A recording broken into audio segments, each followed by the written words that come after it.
Jai Radha Madhava Kunja Bihari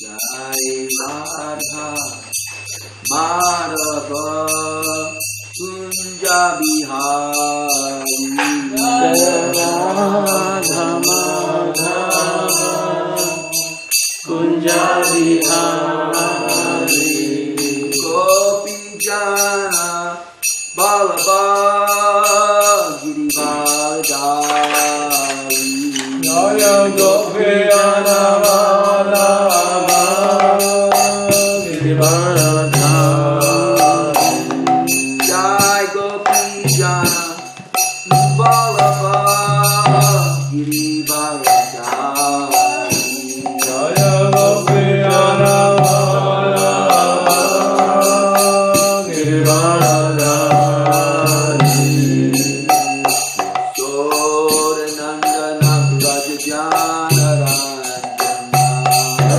Sodanandana Brajajana Ranjana Sodanandana Ranjana Yasodanandana Brajajana Ranjana Sodanandana Ranjana Yasodanandana Brajajana Ranjana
Srila Prabhupada ki, Granth Srimad Bhagavatam ki, Go Premanandi.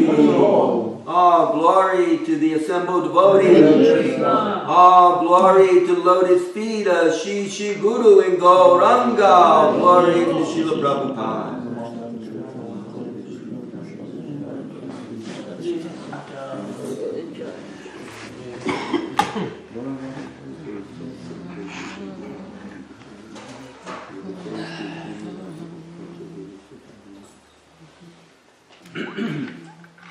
Om Namo Bhagavate Vasudevaya. Om Namo Bhagavate Vasudevaya. Om Namo Bhagavate Vasudevaya. Om Namo Bhagavate Vasudevaya. Om Namo Bhagavate Vasudevaya. Om Namo Bhagavate Vasudevaya. Narayanam Namaskritya. Narayanam Namaskritya. Naram Chaiva Narottamam. Naram Chaiva Narottamam. Devim Saraswatim Vyasam. Devim Saraswatim Vyasam. Tato Jayam Udiraye. Tato Jayam Udiraye. Reciting the Srimad Bhagavatam, which is our very means of conquest, we first offer respectful obeisances unto the personality of Godhead, Lord Narayan, unto Narayana Rishi, the supermost human being, Mother Saraswati, the goddess of learning, and Srila Vyasadeva, the author, by regular attendance in classes, on the Bhagavatam, by rendering service to the pure devotee. All that is troublesome within the heart becomes destroyed to practically nil, and thus loving service unto the glorious Lord, who is praised with transcendental hymns, becomes established as an irrevocable fact. Okay, we're still on the 18th chapter of the first canto, and today's verse is verse number 18. Verse number 45 from the 18th chapter. Right. Okay, please repeat. Tadarya Dhammaha Paviliyate Ninam Tadarya Dhamma Paviliyate Ninam Vanashramacharya Chara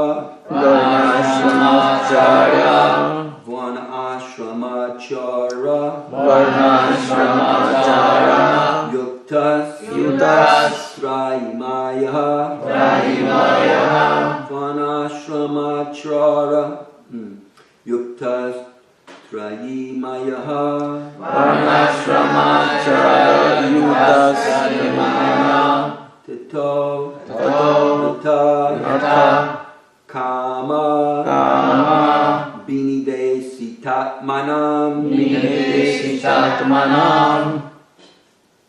Tato Kama Binidesitatmanam Tator Takama Binidesitatmanam Sunam Kapinam Eva Varna Sanskara Sunam Kapinam Eva Varna Sanskara Tadaya Dhamma Paviliyate Ninam Vanashramachara Yuktas Trayimaya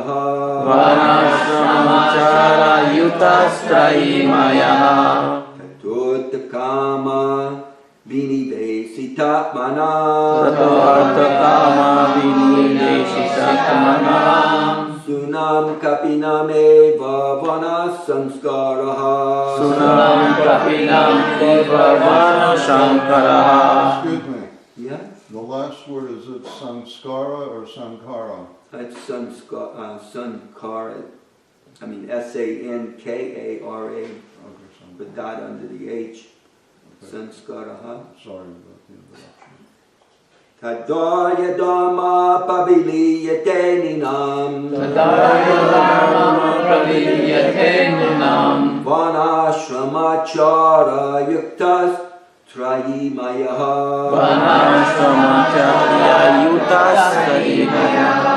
Tatot Kama Binidesitatmanam Sunam Kapinam Eva Vana Sanskaraha Tadaya Dhamma Paviliyate Ninam Vanashramachara Yuktas Trayimaya Tot Kama Binidesitatmanam Sunam Kapinameva Vana Sanskaraha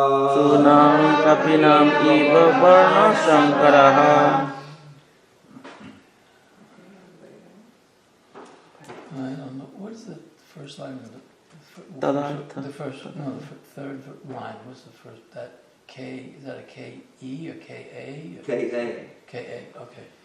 Tadurya Dharma Pravilyate Nirnam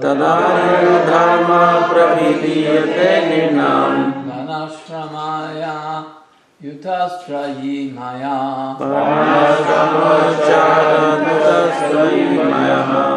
Tatodata Kamad Vinivishetaranmana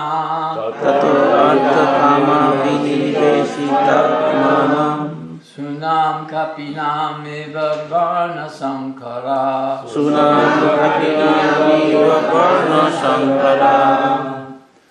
Tadarya Dharma Praviliyate Nirnam Varnashramachara Yutas त्रयीमया ततो अर्था कामाभिनिवेशितात्मनां सूनां कपीनाम् इव वर्णशङ्करा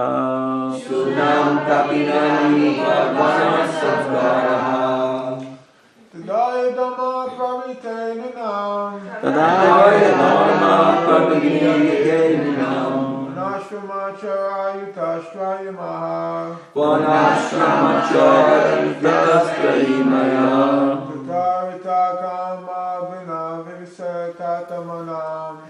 Tatarita Kama Vinavisatamanam Sunam Kapinam Iva Vanasankara Sunam kapinam iva varnasankara.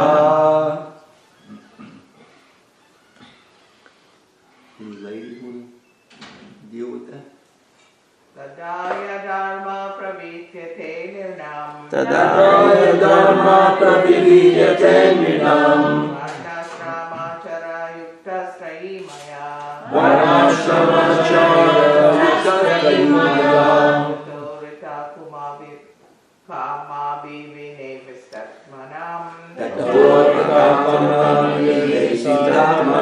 Sunam Kapinam Eva Varnasankara Sunam kapinam iva varnasankara.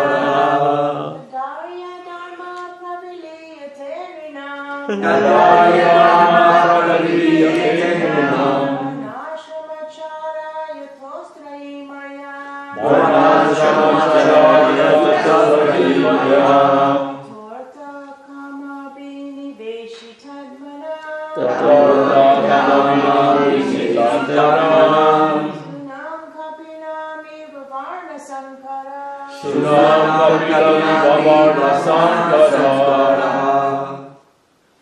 Tadaya Dharma Praviliyate Nrinam Tadaya dharma praviliyate nrinam Varnashramacharayutashrayimaya Tatortakamavisitatanam Sunam kapinam iva varnasankara.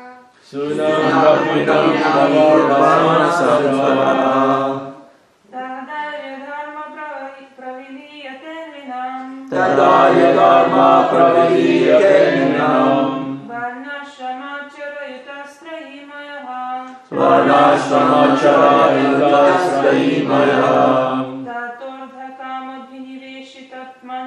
Tatortakamavisitatanam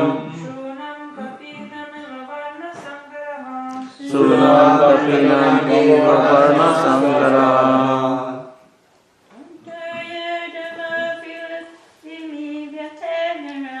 Tadaya dharma praviliyate nrinam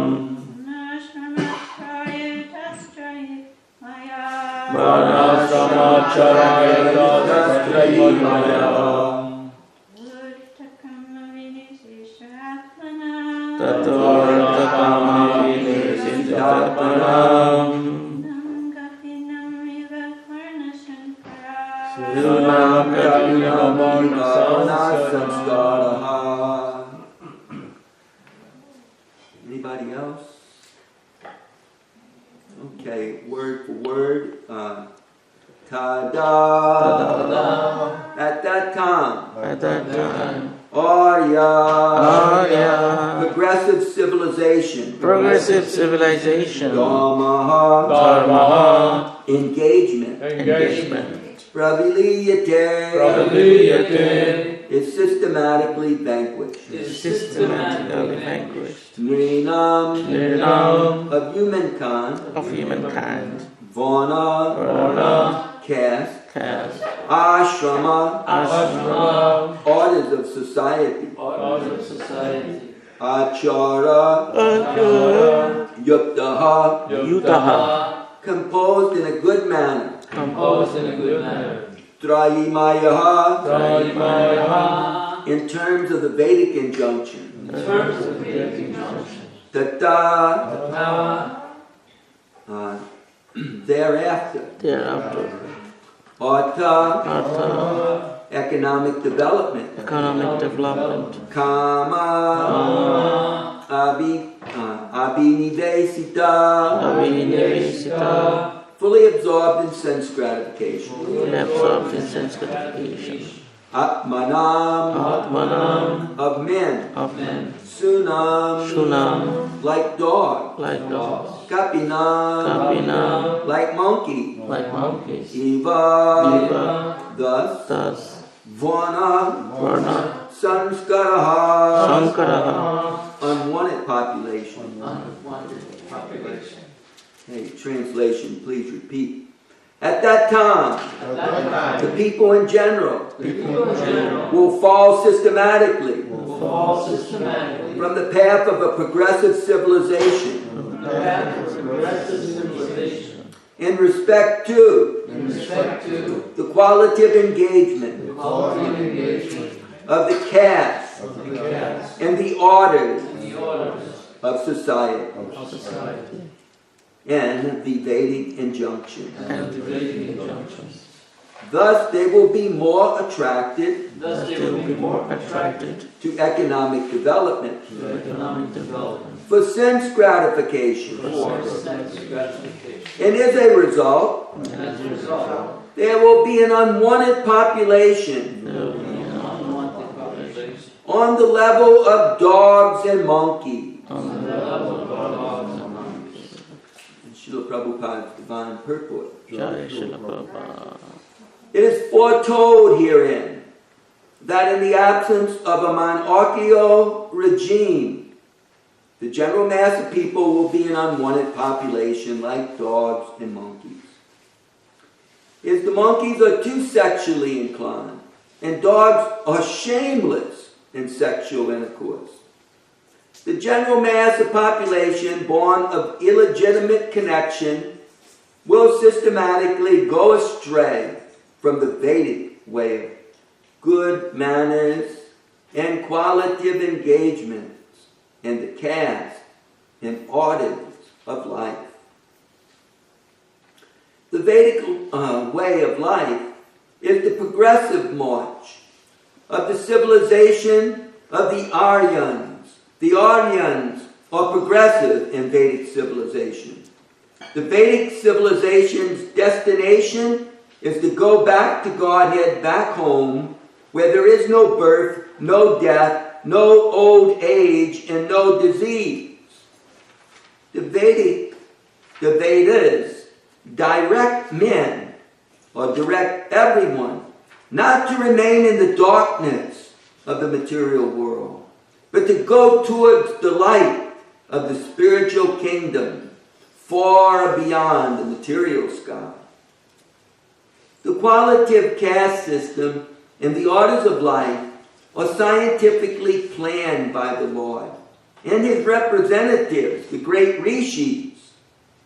The perfect way of life gives all sorts of instruction in things both material and spiritual.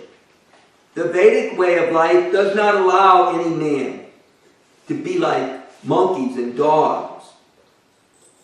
A degraded civilization of sense gratification and economic development is the byproduct of a godless or kingless government of the people, by the people, and for the people. The people should not, therefore, begrudge the poor administrations they themselves elect. And thus ends the Bhagavatam purport to the 45th sloka of the 18th chapter of the Srimad Bhagavatam. Parikshit cursed by a Brahmana boy. A verse again. At that time, the people in general will fall systematically from the path of a progressive civilization in respect to the qualitative engagements of the caste and the orders of society and the Vedic injunctions. Thus, they will be more attracted to economic development for sense gratification And as a result, there will be an unwanted population on the level of dogs and monkeys. The previous verse explained what that time is, and that time had to do with the termination of the monarchical regime. With the termination of the monarchical regime, the verse states that plundering of the people's wealth by rogues and thieves, and there will be, because of that, great social disruptions. People will be killed and injured, and animals and women will be stolen. And for all these sins, we shall be responsible. So the Brahmin, Samika Rishi, is speaking to his son. I forget that guy's name. What's his name? Sringi. The son, as we've heard, he possessed Brahminical prowess, but he was immature and he couldn't understand really how to use it for the good of the world, and consequently committed the great sin of cursing, giving undue punishment for a very minor insult. The king insulted his father in sort of trivial type of way.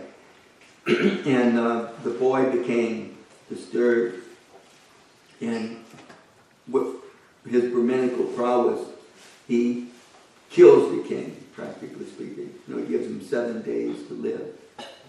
And, it's today we would just replace that person, but just suppose, the person was irreplaceable, that he was such a good and powerful person that there would be no one to fill his shoes. Then everybody would feel really sorry because no one would be able to do that most important job in the world, actually running the whole government, and, which includes the protective executive branch of government, not just the judicial and the enactment of proper law, but also the making sure that the law is followed and there is no corruption, there is no crime, there is no foreign powers that will come and try to just take over that particular government. So everybody would be very sorry if we lost such a character. So that was the case at the beginning of Kali Yuga. You want to pass these out, Gary? Some are Ladus and some are Virtus. Sure. That way people can, get a little Krishna consciousness gratification. That way, the whole government becomes destroyed with the demise of Parikshit. Fortunately, Parikshit had a qualified son who could take over. But it wasn't long after before all these things came to be. The complete dismantlement of Vedic culture, that's exactly what happened. The temples were dismantled, the women were polluted, the children were sold into slavery, all the men were killed, and men that could be engaged in doing work such as clerks, accountants, perhaps some teachers and doctors, they would be engaged in the service of the new government. And that way, Vedic civilization, suffers in Kali Yuga. It becomes completely destroyed, and a civilization takes over that is based on economic development for sense gratification. That's exactly what they did. Initially, you had these powerful governments that were in charge, but they took charge for revenue or for money. Unlike when the British and Spanish primarily came to North America and South America, as well as the Portuguese, they took the indigenous people and basically just took their land and forced them to go somewhere else, or employed them in an unfair way. But they pretty much just drove them. In America, they stuck them on reservations. First, they told them to go on the other side of the Mississippi River, and then they went and put them on reservations. Where they wouldn't be a botheration. At least they hoped they wouldn't be a botheration. So, but that wasn't the case in India, because the difference was, in India, you had a land or country that was civilized, and meaning that there was a whole infrastructure of economic development and means of enjoyment for people in a civilized manner. There was tremendous agricultural production, and there were a lot of minerals that were being mined, and there was commerce going on, and that had been going on for thousands of years, for centuries. So when the governments would take over, they conquered to gain revenue, because the citizens were already being taxed. In a civilized culture, the administration of government takes money from the production of the citizens and uses it for the development of the land, of the roads, for roads and parks and education, and different types of protection, like fire protection, military protection, law enforcement, all these things. The administrative government, it takes money from the citizens to provide these things to the state. So that was going on. It had been going on for, since the Bhagavatam had been there and before. So when the British came in, or when the Persians came in, the Afghanistan people came in, the Huns came in from Central Asia, most of the time they were initially just plundering. First they took over what is called Sindh, which is currently pretty much Pakistan today. They conquered that 700, 800s, and they just made it. They actually took over the government and took all the revenue and invested it in their government. And then over the next several centuries after that, at first they would just cross the Indus River to plunder, just like savages in one sense. You just cross over to the next country and you just plunder some city. I mean, you just go in and you defeat whatever protection there is there, and you just take whatever women and wealth and children, and you ride away with it and bring it home. That's what they would do. And that went on for some time, for some centuries, but basically Vedic country has remained in control. And that all fell apart when the different Muslim powers came in and completely destroyed everything in North India, practically speaking, and took complete control of it. But they wouldn't completely dismantle everything. And not all of them would attempt to convert everyone to Islam. They would just charge a tax if you were Hindu, just like the Germans did, Nazi Germany did to the Jews. Those that they let live for some time before the Holocaust, they gave them a certain type of shirt to wear. And that meant you were a Jew and that you had to pay tax to be a Jew. You had to pay more taxes. So that's the same thing. It's a common rule in Islam that people who are not Muslim, then they have to pay a tax. So they would just charge the Hindus more money, and they would tax the people, and that way the kings and the princes and all of their powerful military would enjoy a good life. 90% of their budget went into the military. Didn't go into making roads and all that kind of stuff. They made nice palatial buildings for themselves and nice mosques. And, they had some infrastructure there so that they could maintain their control. But most of the money went to pay their military. Much more than what we see even going on in the modern world. Where you have, the United States probably spends 40% of its budget on the military. Other countries spend a lot. The big countries spend a lot on the military. So, but these guys are spending 90% or more just at paying all of their mercenaries. Therefore, they could have good generals, good weapons, a lot of men. They were paying them. As soon as you don't pay them, see what happens. See what's happening in America today. What's happening? What's the news? Well, the air traffic control people, they're just going to walk off the job anytime. They're not being paid. That's what Lord Chaitanya, that's what the Muslim king said when Lord Chaitanya came to town.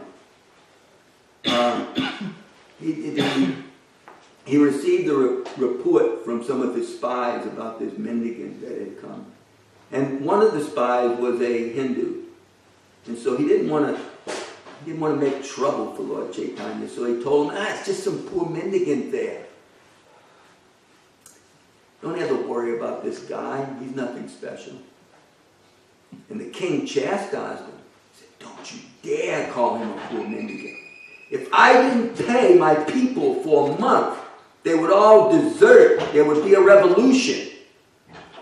This saint, the people leave their house, they follow him, he pays them nothing, and they give up everything just to follow him. How can you say he's insignificant?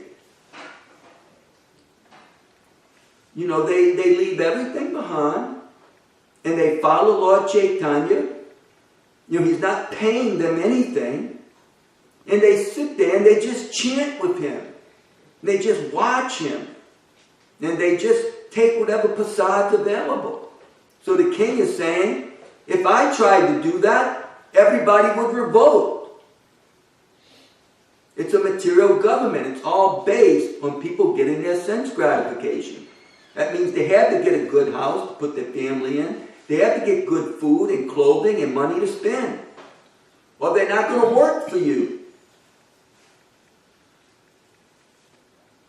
There'll be a revolt. Like going on in Venezuela. Why are they revolting? They can't get anything.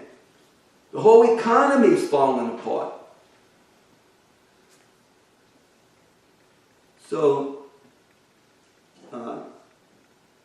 then the British came in and took over. For what reasons? They wanted to get the revenue. They dismantled the Mughal Empire, and they took over the taxation of the citizens and made a lot of money.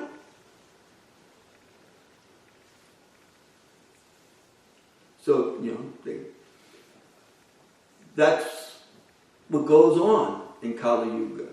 Fortunately, Lord Chaitanya's movement was there, and it's Vedic civilization is being saved. There's going to be some temporary, in America we say an Indian summer. That means fall has come, but all of a sudden fall feels like summer. It's warm instead of being cool. Because, they call it an Indian summer. I forget exactly how the name came about, but that's what they call it. So similarly in this Kali Yuga, this age of darkness where Vedic culture gets dismantled and we have a civilization of dogs, hogs, camels, and asses. Why dogs, hogs, camels, and asses? Because they do everything that humans do, but only for sense gratification. Not to go back home to Godhead. It's to enjoy life in this world. We don't know what's coming after. Why worry about that? Just try to get what you can now and enjoy life. Like dogs. That's what dogs do. They don't worry about, what happens at the time of death. They just try to eat, sleep, mate, and defend themselves to the best of their ability. The same for monkeys or any other mammal besides a human being. It's only a human being that will think about what's going to happen at the time of death. I mean, monkeys don't think about what's going to happen at the time of death. They just, you ever watch them in Vrindavan? You know, they're just trying to have sex. The big king monkey just runs around having sex right there in front of the temple. He doesn't care. And Prabhupada says, like the shameless dogs, they'll do the same thing.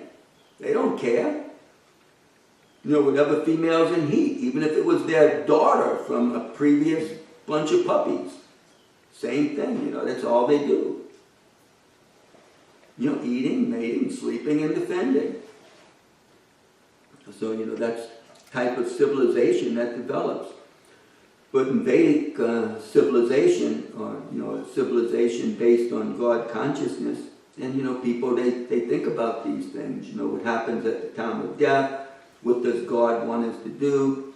You know, there's a whole standard of how to produce good citizens so that there's not Varna Samskara or simply a mixed up population where everybody's modes are so mixed up that we don't know what in the world we're supposed to do. You know, we have a crisis every 10 years to switch our occupation because we can't stand doing what we're doing anymore.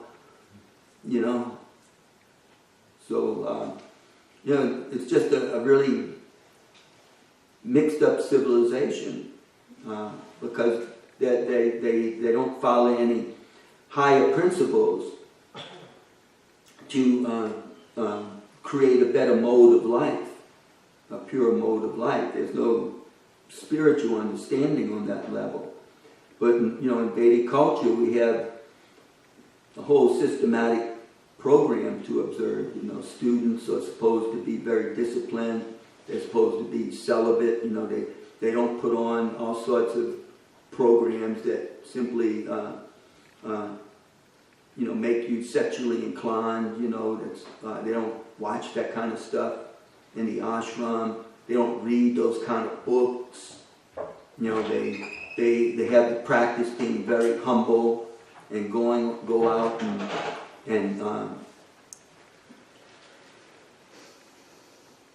ask for people to support the ashram and bring it all back to the guru without taking anything themselves, and never live like that for 5 to 25 years. You know, to simply prepare themselves to become a family person, so that they're, you know, attached to sense gratification. Sense gratification is not the all in all in this world. It is just something temporary, you know, that family people indulge in order to beget good children. Because, you know, it's sense gratification if one has a nice home. It's sense gratification if one produces good children. You know, it makes you happy. So, you know, that's a part of life. But there's another part of life whereby we start to shrivel up and grow old, and, you know, we're going to die. So how can you have sense gratification? So those days are gone. You know, so that's when people have to concentrate on moksha, or liberation. You know, we don't have to take birth in this world where there's this thing called death and old age and disease. But, you know, we can, you know, the advertisements are there just like at a advertisement agency or a travel agency. You know, you can see the things for this country, and you can see the advertisements for that country. So similarly, we see the advertisement of Vaikuntha, and we see the advertisement of Krishna Loka or of Ram's abode, and devotees, you know, they concentrate on developing this relationship. It's like if you want to develop a relationship with the president of your country, it's very hard. You can only have a relationship maybe with the mayor of your town, or with the president of your county, or maybe the supervisor of the district in your county. You know, he'll come and ask you to vote for him in a democracy. You know,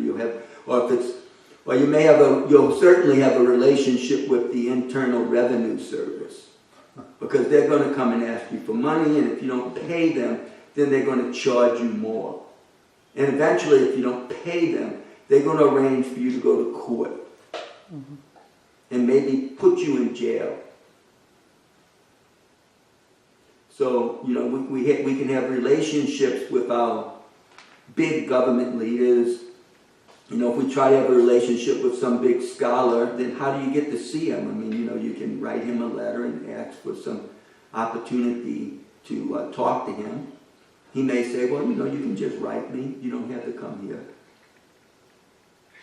But with Krishna, the universal controller, he makes this whole arrangement called the science of devotional service, the science of the self, that, we can practice meditating upon him and chanting his names and gradually get to revive our relationship with him.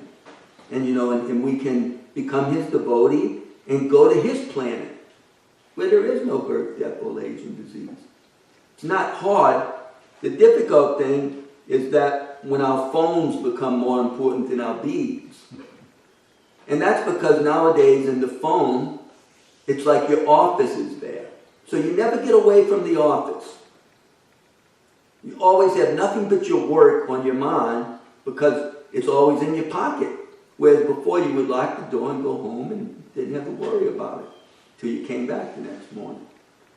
But nowadays we carry around our pocket, so people's minds are always on their work. It's more important, to lose your phone than it is to lose your beads.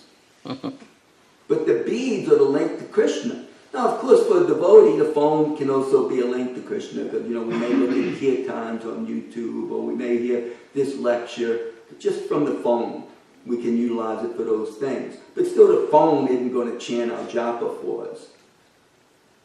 The phone doesn't chant japa. We have to chant the japa. And, we do that with beads because that's how Jiva Goswami chanted, and that's how Rupa Goswami chanted. Lord Chaitanya, somehow he chanted on his fingers. But his disciples started the chanting on beads, to count the mantras. So, by practicing this science of devotional service, then the whole relationship with Krishna becomes established. And that's what human life is meant for. And it's especially advantageous for old people, but it's really hard for old people to do it if they never practice it.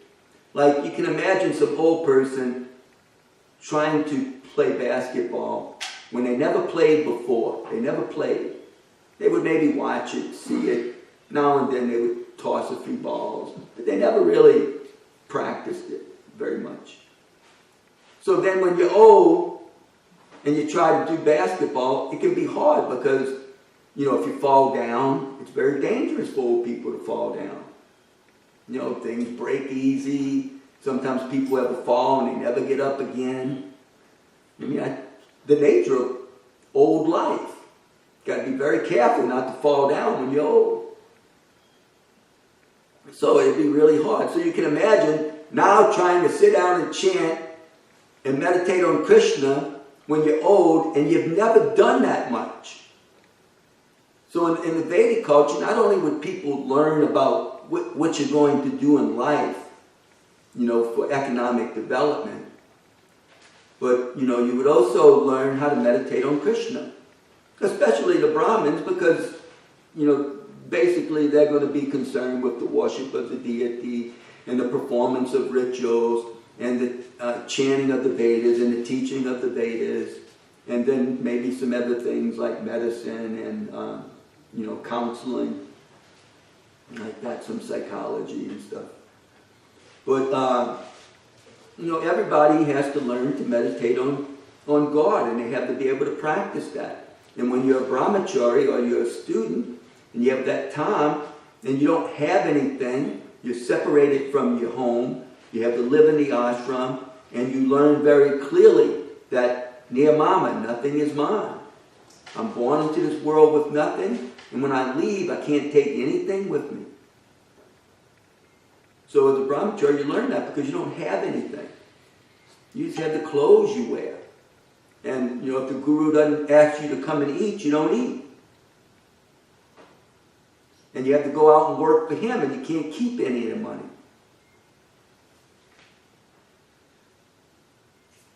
That's the life in a traditional Vedic ashram.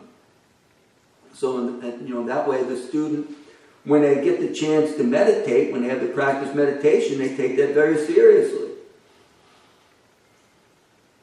So in that way we cultivate, Krishna consciousness. Then when one goes off to become a grihastha, we don't forget Krishna. And we can practice it even though we're stuck in the world of economic development.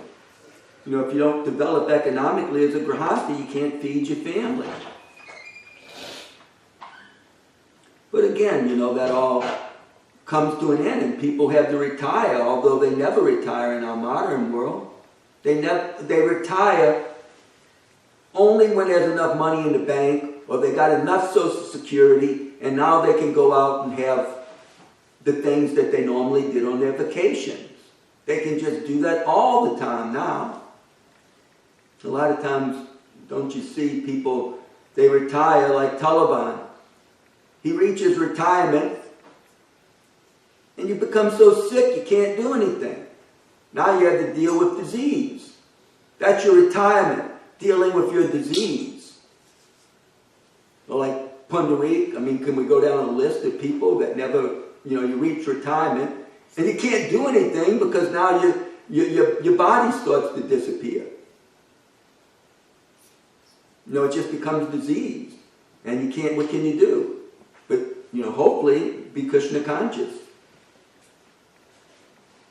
So, but say you have some retirement. Some people get some retirement. And they have time. They get time. Because you can have money, but if you have time, it doesn't matter because your kids are going to get it or the hospital is going to get it. So, say you have some time for retirement. And yet, what do? They go out and they just try to enjoy. They follow the football games, and then they go to the national parks, then they travel abroad. They see all the things they always read about. They do all these wonderful things. But what does that do for our Krishna consciousness? Then when you become so old and you have to remember Krishna, what can we remember? Oh, I remember those wonderful things I saw in Europe. Or out back in Australia. Or wasn't that neat? All that wildlife in Africa. What can you remember but what you've done?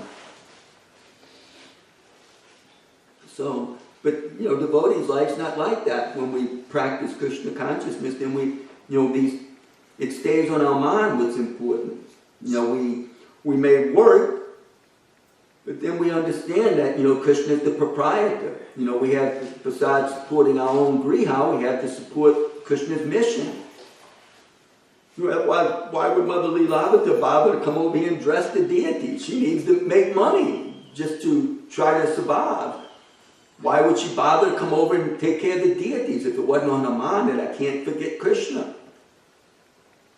Because if you never come and see Krishna, you never do anything for Krishna, you never give anything to Krishna, then what is the relationship with Krishna? We may not think that we're just taking, but we are, because whatever we have is provided by Krishna. We think, no, I worked for it. No, but Krishna gave us the power to get it. And yet we don't recognize that? What if Krishna just takes it all away all of a sudden? Maybe it's to teach us that really it all belongs to Krishna and we're supposed to be his servant. And if we're working without acting like that, that was the verse on Sunday. Work performed for Vishnu. It must be performed. And when we don't work for Vishnu, then the work just causes bondage. It just means karma. It just means I'm coming back and I'm getting the results of my activities. I have to again become a human being. If I'm so attached to fruit of work means I enjoy the result, not Krishna. Just me. I earned it. It's mine. I don't have to give anything to anyone unless I want to. It's mine.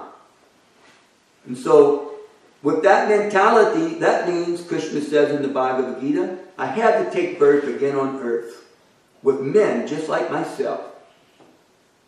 So we're all going to compete to see who can, get what they want. There's going to be some poor, some rich, and a bunch in between. So, but that's not a devotee, you know. We don't learn that in the Gurukula. You know, we don't learn that from Prabhupada's teachings. We learn that we're supposed to be Krishna's servant. So we try to do that. And when we retire, that just means more opportunity to serve Krishna without having to worry about, you know, so many things.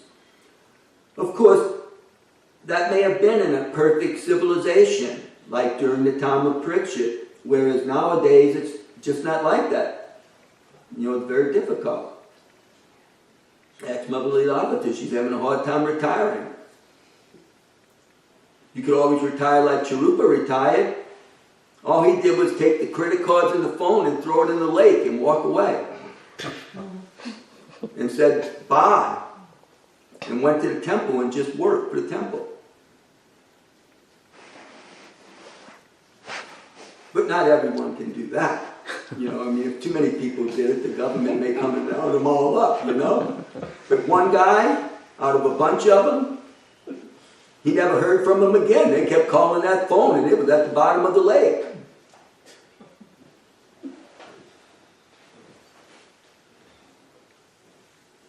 So, you know, we don't, you know, it's not, things are, you know, we're trying to make the world a better place. That's what our Hare Krishna movement's all about.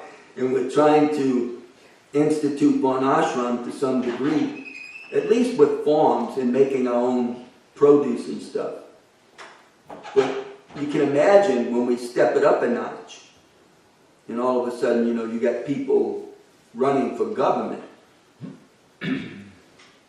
then things will really become intense. Because what we do ourselves is one thing. But it's another thing when a person's going to become the, you know, part of the ruling order. Well, then, you know, it's not easy even to step into that position because you have so much competition. And then, if you do get there, then everybody's demanding something. So not an easy thing, but you know, devotees are gradually working toward that. You know, we have to make the world a better place. So besides just being intellectuals that write about how to live, it's like, you know, everybody's, you know, they talk about forming, but who has formed? Well, show us the result. It's just like when Dr. Lakshmi, you know, graduated with a PhD in family therapy. Well, the government wouldn't let her practice. Why?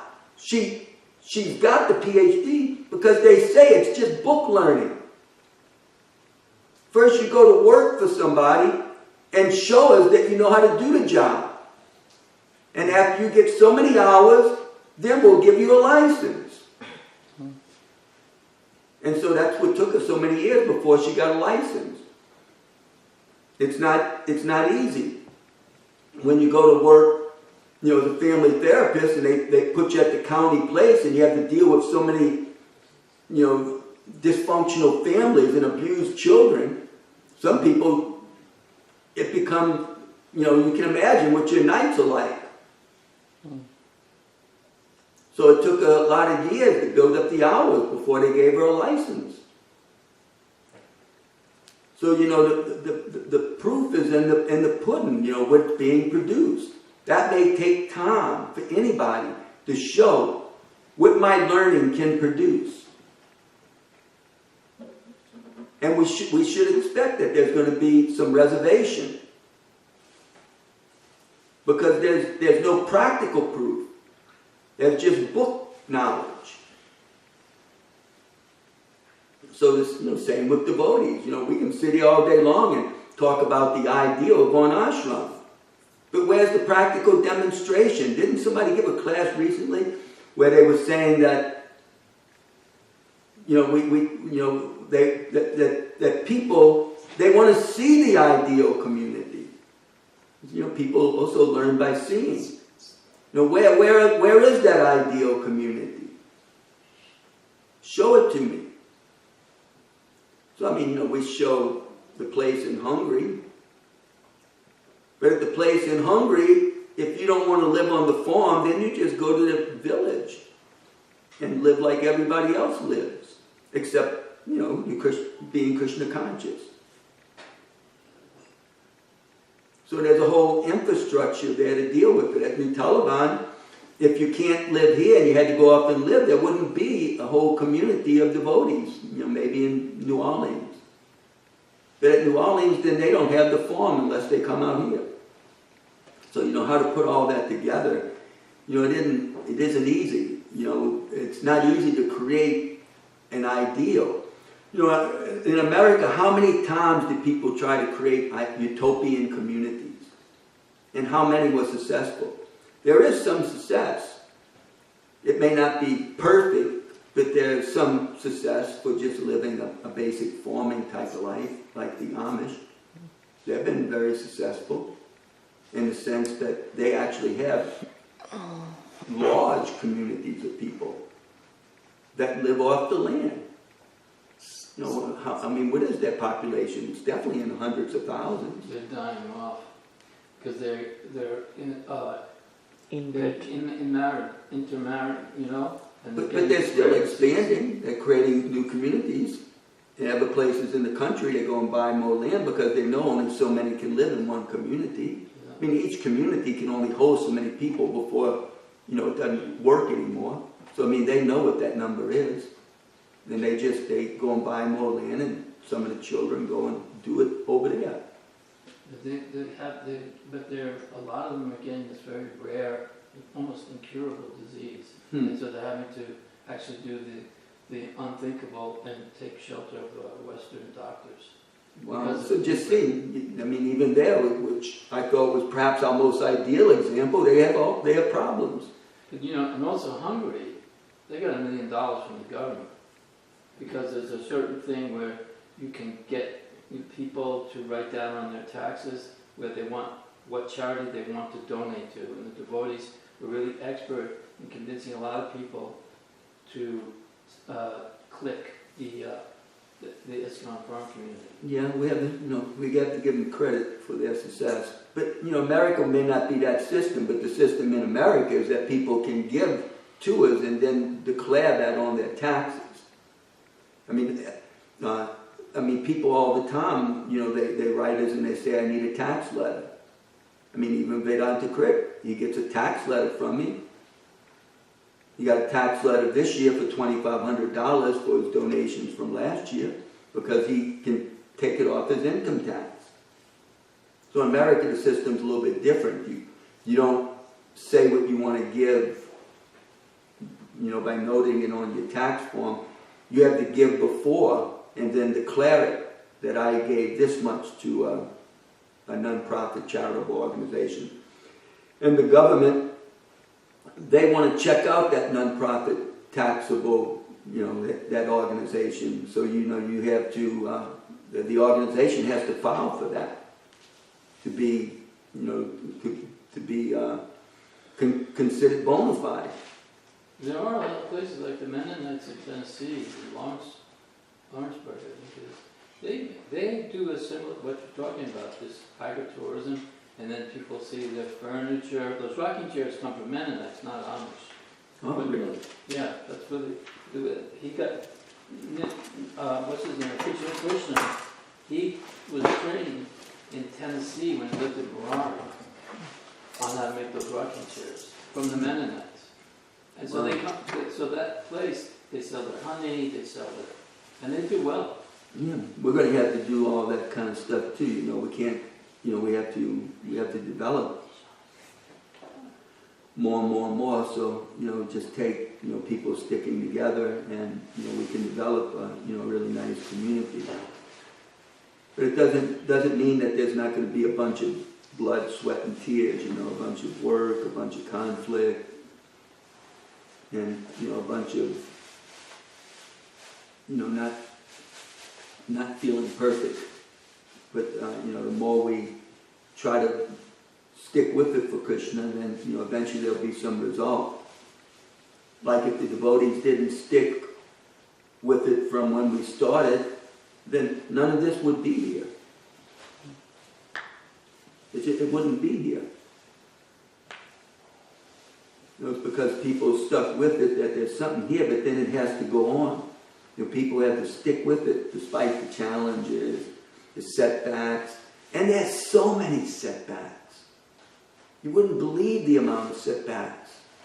I mean, just where the pavilion is. First of all, Prabhupada comes here in 75. In 79, that place burned down. They were building this just to be like a prasadam hall and stuff. So they had to make this the temple. Then they took the insurance money and made those offices. And they finished doing stuff here. Then so they're building, where the pavilion is, they're building this building for people to stay in. The building is going to be a 4-story building.